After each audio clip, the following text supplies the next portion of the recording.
We are here again today with our mountain Phazer. It's sitting right beside me here. Can't see it. Finally was able to get the motor back in. I got a new setup here which works a little better, give me a little more space to work on it. The motor isn't flying around anymore. I got the motor mount solved and put the motor in, put the oil tank in, primed our oil pump, primed all the lines.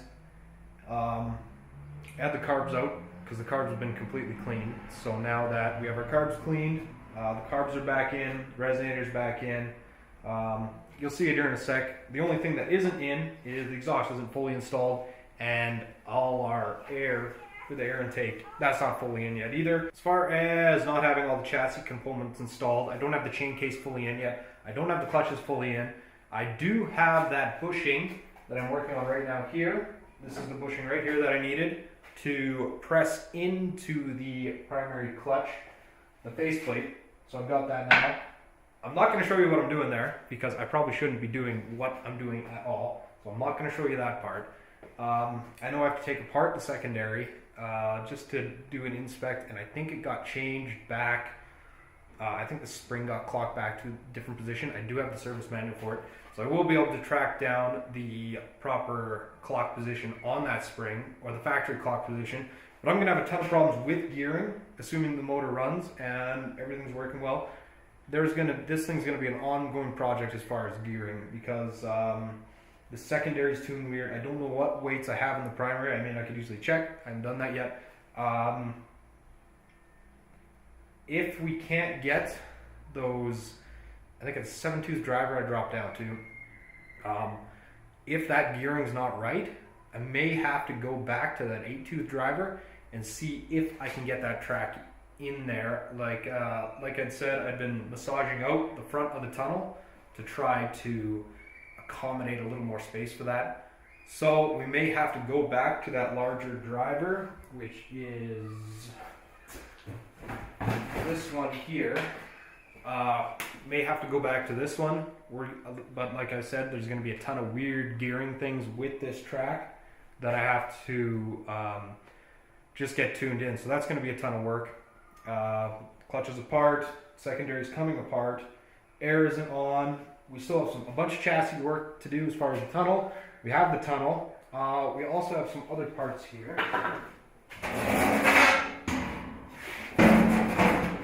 This is a bumper from a Pro Climb chassis, M8, M8000, M800. This is the bumper that will be going on it. I do have a snow flap for it. The hood still needs to be cut out, and there's still a ton of work that needs to be done on this thing just to get it tuned in. But for today, we're going to see if it runs at all. Like I said, I haven't done anything yet to see if it runs yet. I have one of the old metal skis off of it somewhere in this mess, and what I've opted to go with, just based on price point and what I can get for it as far as a good price, is also a ski off a Pro Climb, so a 2014, 2015 models, before they switched to the wider model in the 2016. They're not top of line ski, but they're definitely better than the metal ones that have come off of it. So that'll give us a ton more float. I haven't figured out what I'm going to do for a bracket yet to bring that ski up another 3 inches in the front, because we've gained a ton of height in the back, and right now if I don't bring up the front a bunch, it's going to be basically pointed down into the snow. So that's another thing we'll work with. I may just put the ski on for now until I figure out something for that. I just want to get everything, I want to get it running so I can start tuning in everything right now, because basically the cold air intake, that's all easy stuff once I can get it running. I just want to see if it runs now, and you'll be experiencing that with us firsthand, because I haven't even tried to start it yet. I know we have spark, I know it's able to get the fuel pump prime, so that's all working properly now. And honestly, I'm suspecting with this machine, though it hasn't ran for 5 years, when we used to have it, and everyone I've ever seen a video on, it would start third pull. So like I said, I haven't primed anything in the plugs. It hasn't ran for 5 years. It's got new carb in it. I have mixed fuel. Hasn't ran for 5 years. Like I said, I've seen it in videos, third pull every time. I have not primed the engine, so I've got no fuel in the cylinders. There is fuel in the carbs now, which is new fuel. I did mix it I probably didn't need to mix it, but it is mixed, just because I am a little wary about everything. It hasn't been running for 5-6 years, so I want to make sure that everything there is getting the proper lubrication. So this will be the first time it's ran in 5 years, and like I said, I haven't done anything to the motor to even test start it before showing this video. This will be the first time it's started, if it starts. So it might start, it might not. I know I have spark, I know I've got the fuel pump primed with fuel, mixed fuel, and it's either gonna go or it's not. So let's check it out.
This engine is getting way too much air right now. Let's try that.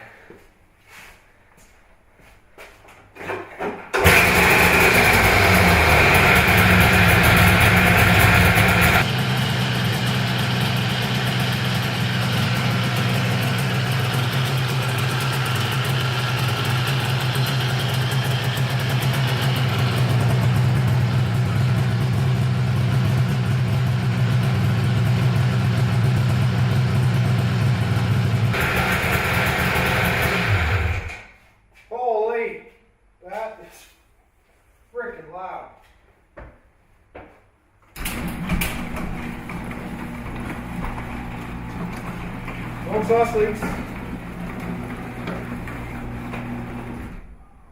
We did it. No exhaust leaks. I had a little bit of problem with throttle cable. Did end up having to prime it just to get it going. But we know we have an engine now, which is good news. This is our clutch. Obviously I have it apart again right now.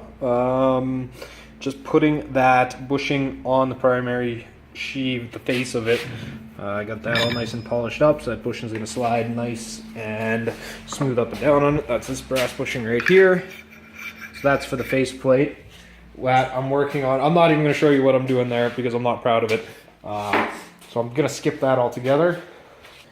I guarantee right now that it's going to start first or second pull.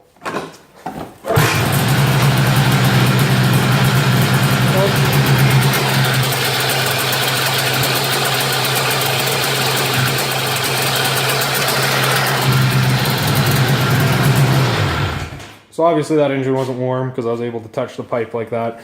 So it's right cold still. I mean, it's hot, a little hot now, but yeah, it was right cold.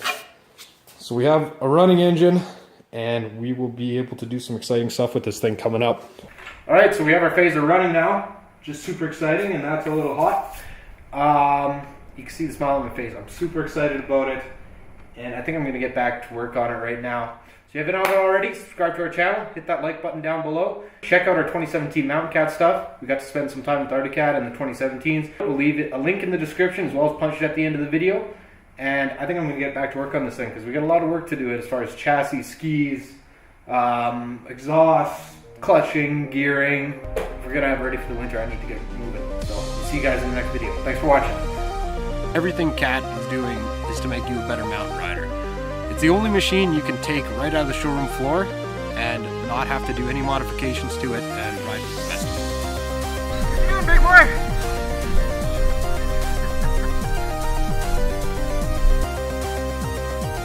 Look at that, Nigel. What happened, Matt? I didn't do what I meant to, that's what happened. Yeah, that's a good Shawnee. Shawnee would be proud of this one. Holy fuck. That scared me a little.